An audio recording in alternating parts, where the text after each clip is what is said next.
जय हिंद दोस्तों। आज हम बिहार राज्य के नालंदा ज़िले में आए हैं। ये आप जो कैंपस देख रहे हैं ये नालंदा यूनिवर्सिटी का कैंपस है जो कि भग्नावशेष है। राजधानी पटना से लगभग 90 किलोमीटर की दूरी पर यह नालंदा स्थित है। नालंदा विश्वविद्यालय का जो खंडहर है, भग्नावशेष है, यह यूनेस्को के विश्व धरोहर में इसे शामिल किया गया है। तो इस यूनिवर्सिटी का जो कैंपस है, जो खंडहर है, हमें रवि मिश्रा सर जो गाइड हैं वो इसकी पूरी विस्तृत जानकारी देंगे। तो चलिए हम नालंदा यूनिवर्सिटी के खंडहर को घूमते हैं और पूरी जानकारी रवि सर से लेते हैं। ये नालंदा यूनिवर्सिटी का जो खंडहर है, यहाँ के गाइड हैं। सर आपका नाम? रवि कुमार मिश्रा। आप लोगों का नमस्कार जो देख रहे हैं चैनल को, और आप लोग अभी जो देखने चल रहे हैं ये हमारे महान विरासत नालंदा जो कभी विश्व धरोहर हुआ करता था, पूरे विश्व को विद्या का दान दिया करता था। यह जो है विश्वविद्यालय आपका कंटिन्यू 5वीं शताब्दी से लेकर के 12वीं शताब्दी तक पूरे विश्व को विद्या का दान दिया करता था। अपने ज़माने का एक लौता यूनिवर्सिटी विश्वविद्यालय रहा था जहां पूरे संसार से बच्चे लोग पढ़ने आते थे और पढ़ करके विद्वान होकर के अपने देश का कल्याण करते थे। तो हम लोग अभी रुइंस के रूप में जो देखने चल रहे हैं यह वर्तमान में 1 वर्ग किलोमीटर के एरिया में है, लेकिन हुएनसांग नालंदा के बारे में लिखते हैं यह लगभग 10 किलोमीटर लंबी थी, 5 किलोमीटर चौड़ी थी, जहाँ पे 10,000 विद्यार्थी निःशुल्क शिक्षा लेते थे और उनके पढ़ाने के लिए 1500 से 2000 की संख्या में आचार्य, शिक्षक, एक्सपर्ट लोग यहाँ पे मौजूद रहते थे। तो हम लोग जो देखने चलेंगे ये दुनिया की महान धरोहर आज जो है खंडहर रुइंस के रूप में वर्तमान है, जो हमारे अतीत को, हमारे जो क्या हम थे, आज किस स्थिति में है उसकी पहचान कराती है। आप लोगों का वेलकम है, चलेंगे देखने के लिए। तो नालंदा जो विश्वविद्यालय हम अभी देखने चल रहे हैं, आज यह विश्व विरासत की सूची में सम्मिलित है। बिहार में 2 ही जगह विश्व विरासत का दर्जा प्राप्त स्थल है, एक महाबोधि मंदिर जो है और दूसरा ये नालंदा। तो यूनेस्को ने इस नालंदा विश्वविद्यालय को 15 जुलाई 2016 में इनलिस्ट किया है। अपने बिहार में भी 2 जगह विश्व विरासत है। हम लोग जो देखने चल रहे हैं ये नालंदा का रुइंस अभी यहाँ से दिख रहा है, स्पष्ट नज़र आ रहा है। जो भग्नावशेष यह बतलाता है कि नालंदा का विश्वविद्यालय कितना महान रहा होगा। आइए अब हम चलते हैं नालंदा की विरासत के इतिहास को जानने के लिए। नालंदा का इतिहास 6th सेंचुरी BC से स्टार्ट होता है। उस समय भगवान बुद्ध और महावीर स्वामी यहाँ पे रुक करके विद्या का दान दिया करते थे। 6th सेंचुरी में यह मगध साम्राज्य राजधानी राजगीर का वाहरी कंग हुआ करता था।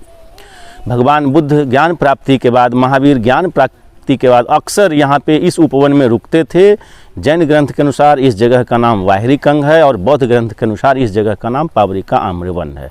भगवान बुद्ध 4 वर्षावास बिताए यहाँ पे, भगवान महावीर 3 वर्षावास बिताए, जिसमें राजगीर में वो 11 बिताए और नालंदा में 3 बिताए। 14 चतुर्मास वो नालंदा की धरती पे बिताए।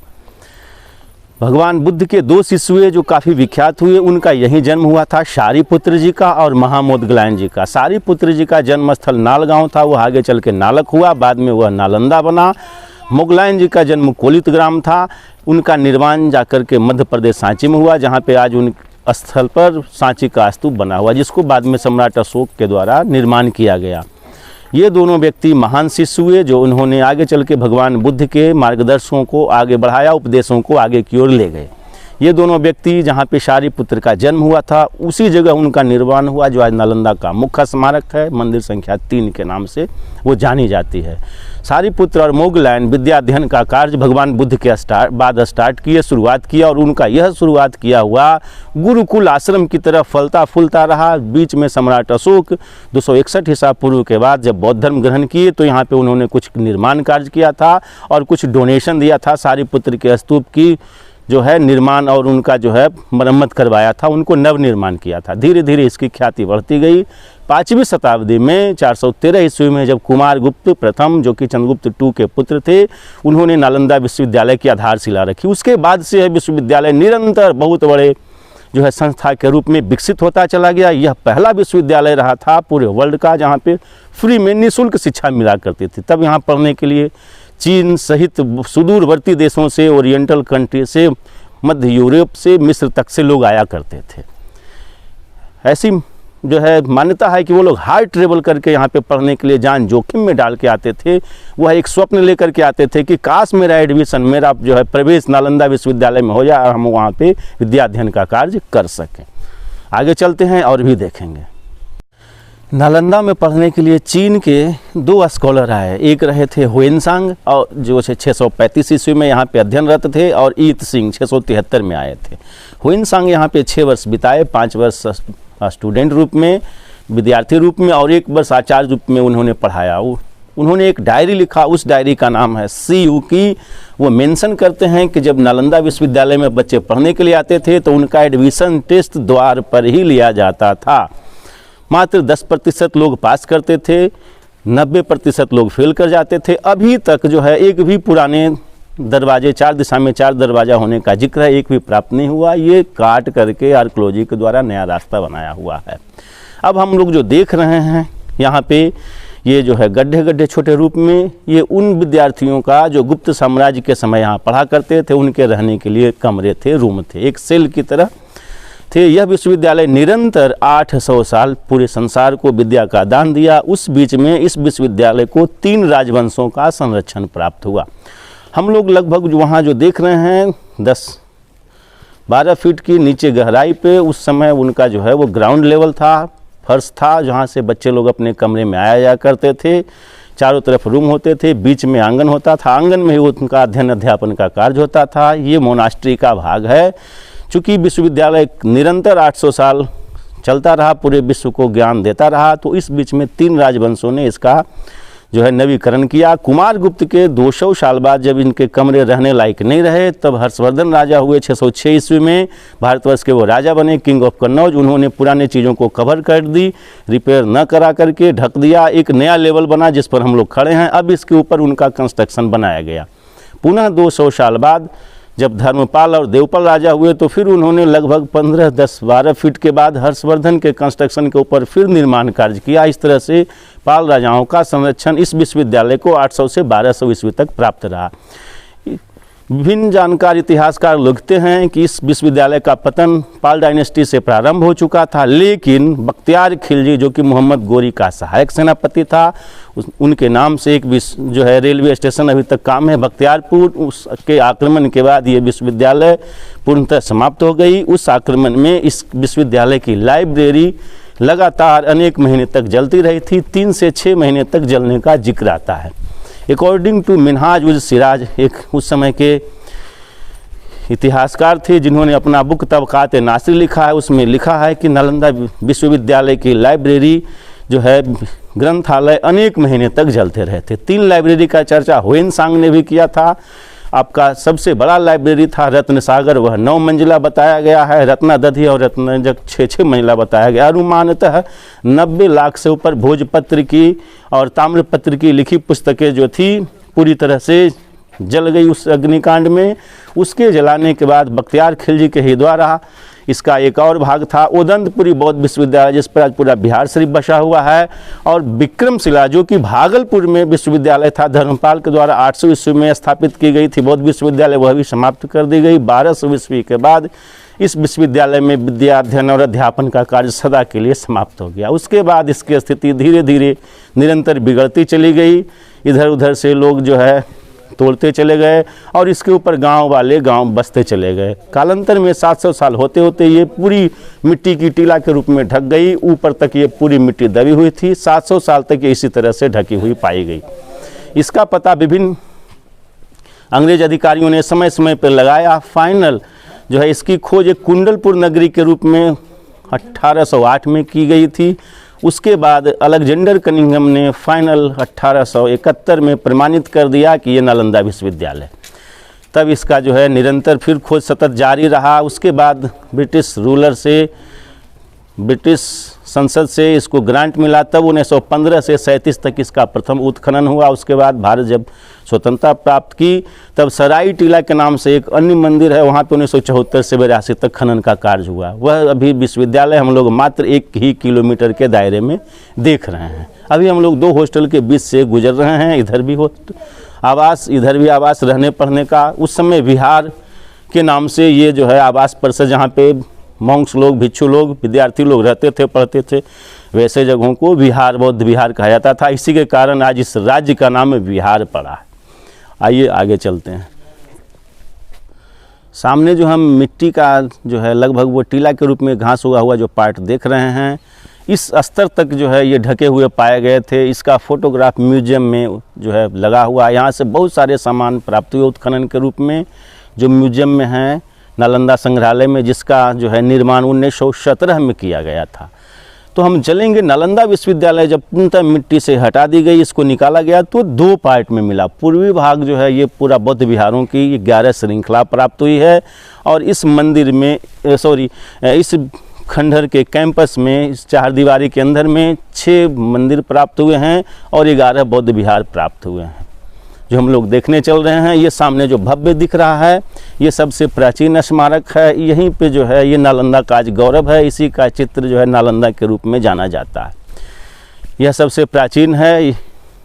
ऐसी मान्यता है कि शारिपुत्र जी का यहीं पे जन्म हुआ था और यहीं पे उनका निर्माण हुआ था, जिसको 7 राजाओं ने बारी बारी से जो है इसका 7 बार निर्माण किया। आज यह केवल मंदिर का बेस बच रहा है, और इसके चारों तरफ अनेक मनौती स्तूप और स्तूप जो है बनाए हुए हैं।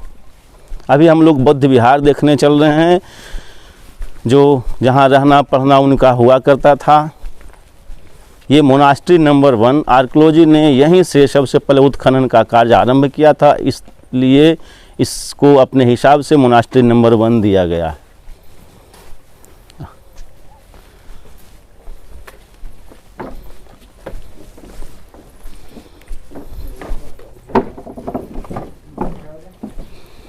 अभी हम लोग जो है लगभग हर्षवर्धन के समय का ही बना हुआ पार्ट दिख रहा है। दोनों तरफ अलमारी जो है, इधर भगवान बुद्ध की मूर्तियां होती थी, ये पत्थर के पिलर सपोर्ट करते थे, और यहाँ पे दरवाज़ा हुआ करता था। जलने का प्रमाण यहाँ प्राप्त हुआ है। जो दरवाज़ा जला था उसके स्पष्ट जले हुए मार्ग हम लोगों को यह प्रतीत कराते हैं कि इस विश्वविद्यालय का विनाश अग्निकांड से हुआ। आइए आगे चलेंगे। नालंदा विश्वविद्यालय में सीमेंट का उपयोग उस समय नहीं था, इसलिए जो भी हम सीमेंट देख रहे हैं वो बाद में इसके बचाने के लिए दिया गया है। यहाँ पे उस समय जो है चूना सुर्की का ही काम होता था, और पूरा विश्वविद्यालय का जो है दीवार और अन्य भाग जो है चूना सुर्की से ही निर्मित है।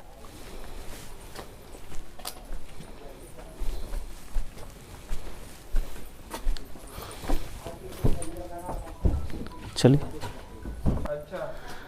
धन्यवाद। अब लोग हम बौद्ध विहारों का निरीक्षण कर रहे हैं। ये एक एक कमरे होते थे जिनमें जो है विद्यार्थी लोग निवास किया करते थे। तो कमरों का अंदर का जो है पार्ट देखने से स्पष्ट पता चलता है कि लगभग 10 फीट लंबी, 10 फीट चौड़ी ये कमरों की साइज है, जिसमें एक स्टूडेंट आराम से रहते होंगे। हालांकि ऊपर में पाल डायनेस्टी के जो कमरे प्राप्त हुए हैं उसमें कमरों के अंदर ही परमानेंट बेड बने हुए थे। अभी ऊपर जाना वर्जित है सुरक्षा कारणों से, इसलिए हम लोग जो देख रहे हैं ये सभी एक सीरीज में बने हुए कमरे हैं। इस महाविहार में लगभग 34 कक्ष हैं जो रहने के लिए, और आंगन में ही पढ़ाई का काम होता था, जहाँ पे हम लोग देखने चल रहे हैं।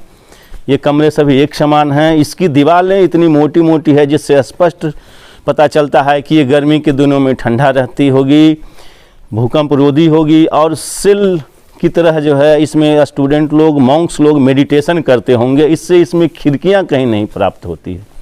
जो भी कमरे हैं वो पूर्णतः जो है मोटे मोटे दीवारों से बने हुए हैं, जिससे अभी तक ये बचा हुआ है। अगर जो ये मोटी दीवार नहीं होती तो हम लोग इसका जो है दीदार दर्शन नहीं कर पाते। अभी हम लोग देखने चल रहे हैं, ये चारों तरफ कमरे हैं जहाँ पे विद्यार्थी लोग रहते थे। आंगन, अब हम लोग आंगन में आ रहे हैं। आंगन में ही उनका पठन पाठन अध्ययन अध्यापन का कार्य होता था। ये जो मंच की तरह हम लोगों को दिख रहा है चबूतरा, ये आचार्यों का पीठ होता था, जहाँ पे ये पत्थर के पिलर ऊपर छत होते थे। बीच में आंगन, ये जो सामने हम देख रहे हैं टीला के रूप में, ये मंदिर बना था पाल राजाओं के समय में। तो हर्षवर्धन के टाइम में ये मंच था जहाँ पे आचार्य बैठते थे, और नीचे स्टूडेंट लोग बैठ करके गुरुकुल की तरह, गुरुआश्रम की तरह यहाँ पे विद्या अध्ययन का काम किया करते थे। चूँकि आंगन जो था वह बहुउद्देशीय रूप से बनाया गया था। आंगन में ही कुआं था जो जल पानी के प्राप्ति के स्रोत के साधन के रूप में होते थे। यहाँ पे उनके अनाज अन्न भंडारण के लिए जो है स्टोर रूम हुआ करता था।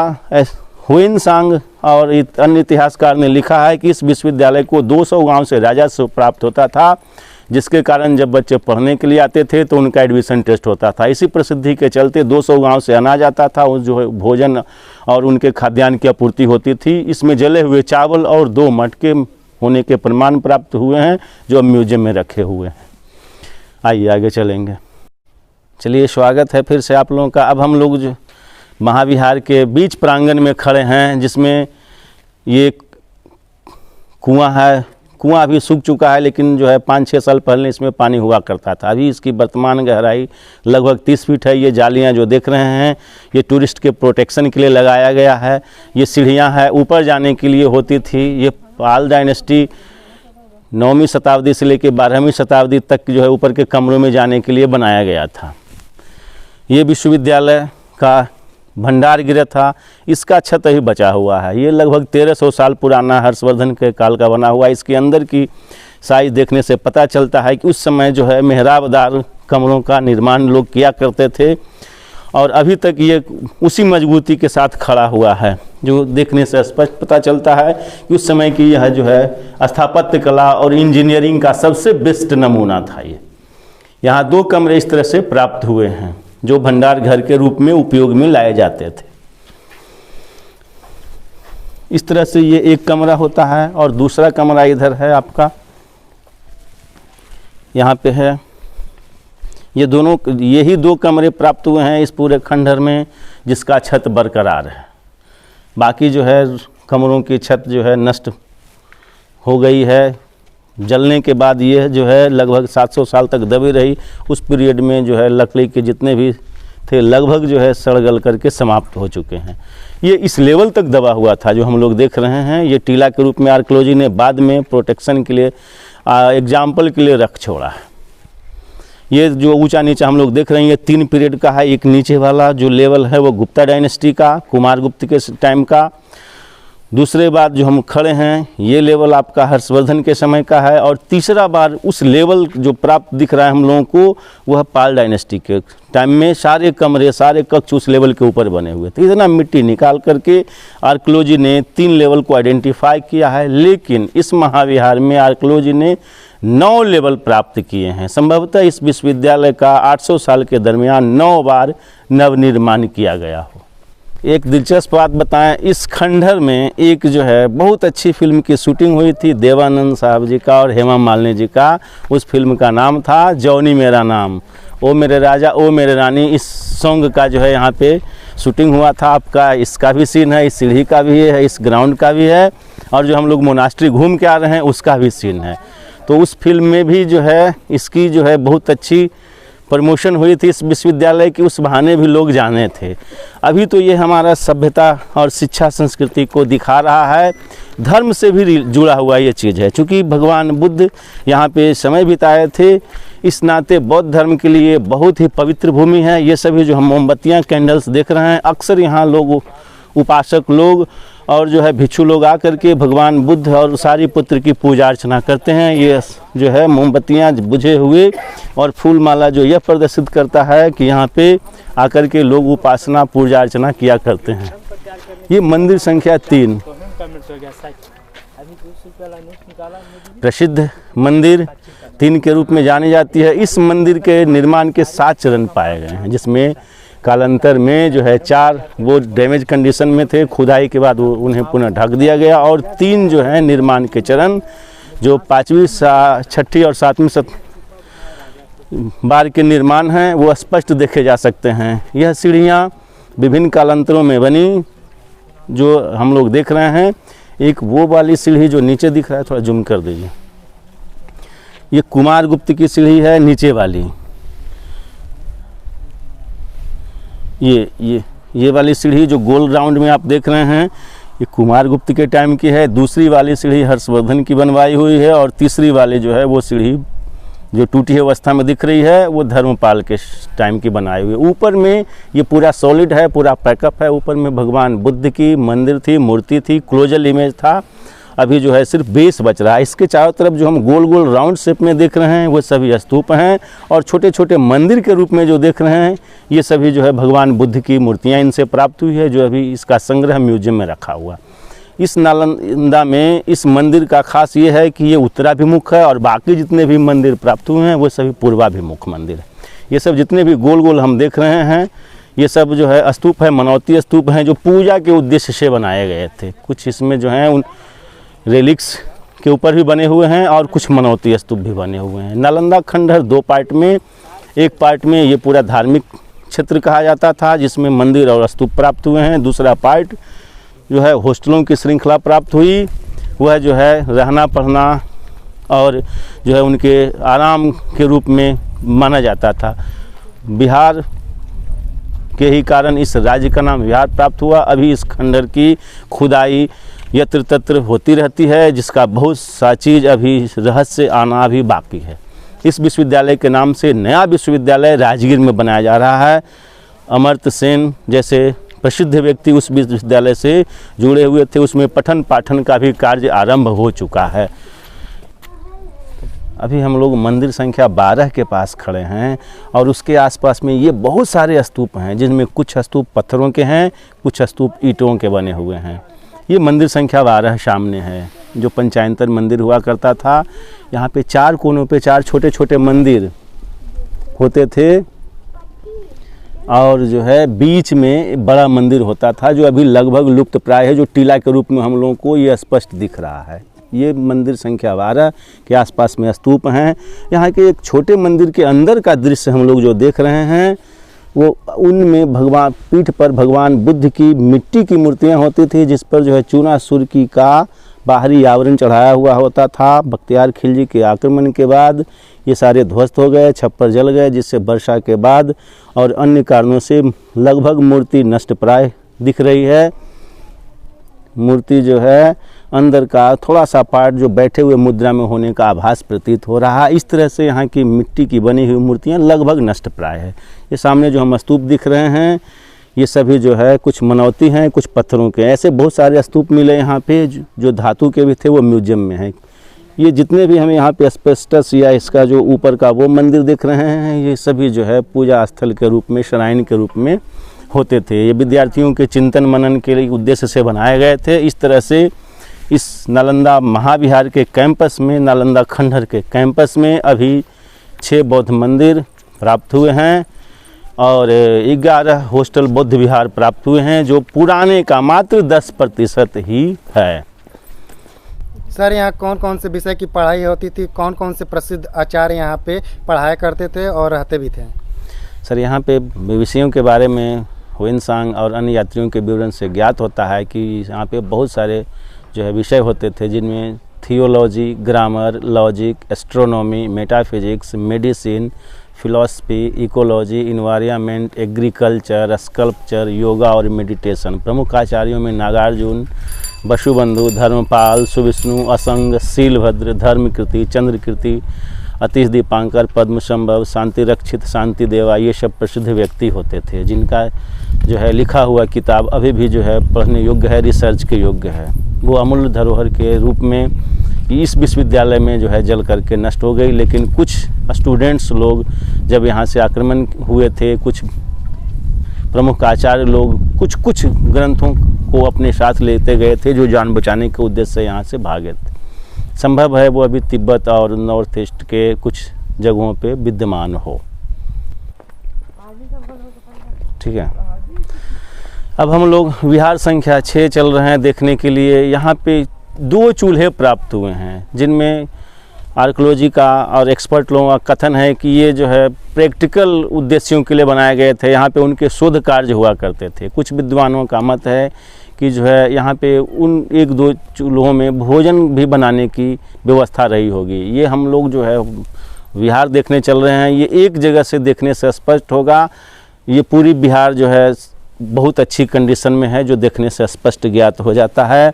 ये दोनों तरफ भगवान बुद्ध की मूर्तियाँ होती थी, पत्थर के पिलर होते थे और यहाँ पे दरवाज़ा हुआ करता था। सभी जितने भी बौद्ध विहार हैं सबकी रचना सम है, एक समान जो है बनी हुई यहाँ पे है।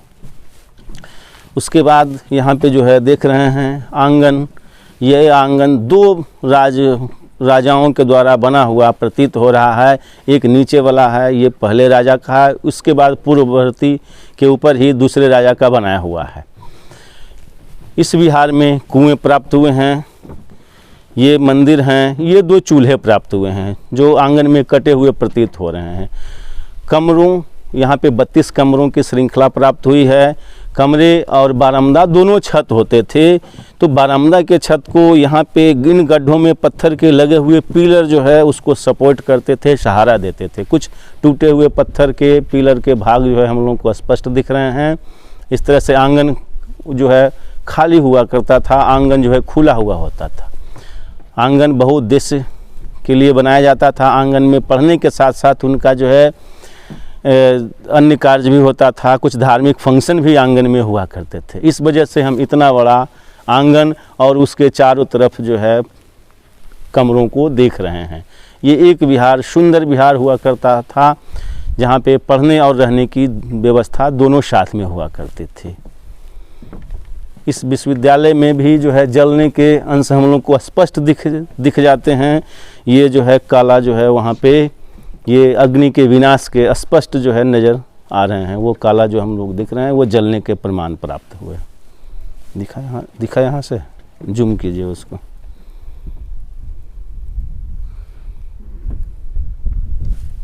चलिए, इस नालंदा विश्व खंडहर में आफ्टर एक्सकेवेशन, खुदाई के बाद 2 पार्ट में ये प्राप्त हुआ है। एक पार्ट में ये सभी मोनास्ट्रीज है, 11 मोनास्ट्री हैं, और एक पार्ट में ये सभी मंदिर हैं। इन मंदिरों को चैत्य कहा गया और इन मोनास्ट्रियों को विहार कहा गया। जो देख रहे हैं 11 है, 1 2 3 4 5 6 7 8 9 10 11 ये मोनास्ट्री और 6 बौद्ध मंदिर प्राप्त हुए, जिसमें 1 2 3 4 5 और एक और है जो ये नक्शा में वर्णित नहीं है। चलिए दर्शकों, अब हम लोग जो है वापस नालंदा खंडहर से वापस चल रहे हैं और निकलती जो है ये दृश्य देख रहे हैं बाहर जाते हुए। अब आप लोगों को यहाँ का जो है दर्शन कैसा लगा हमें ज़रूर खबर करें। आई होप कि नालंदा यूनिवर्सिटी का आप लोगों को इतिहास बहुत ही अच्छा लगा होगा। अगर मेरा वीडियो अच्छा लगा हो तो आप मेरे वीडियो को लाइक करें, कमेंट करें, ज़्यादा से ज़्यादा शेयर करें। बहुत बहुत धन्यवाद।